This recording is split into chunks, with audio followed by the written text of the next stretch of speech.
आयुर्वेदिक उपचार पद्धतीने गुण येण्यास काहीसा विलंब होत असला तरी आयुर्वेदिक उपचार घेण्याकडे कल वाढतो आहे।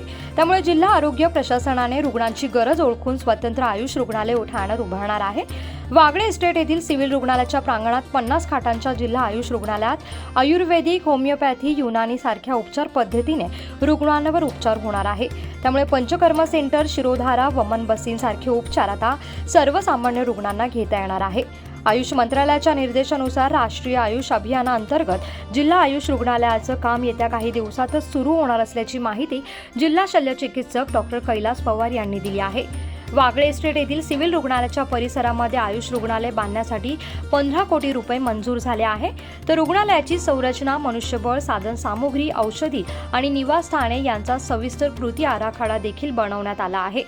तळ अधिक 3 मजली इमारतीत 50 खाटा असणाऱ्या रुग्णालयात योगा, प्रतीक्षालय, अभिलेख प्रक्रिया, मुख्य वैद्यकीय कक्ष तसेच आयुर्वेद कक्ष, स्वच्छतागृह, होमिओपॅथी कक्ष, युनानी प्रयोगशाळा, नेचरोपॅथी यांची सुविधा देखील उपलब्ध आहे। तसेच पंचकर्म, क्षारसूत्र यांची इतर आयुष उपचार देखील या ठिकाणी होणार आहे। कोकणासह परिसरातील ताज्या घडामोडींसाठी सागर डिजिटलला सबस्क्राईब करा आणि नोटिफिकेशनसाठी बेल आयकॉनवर प्रेस करा।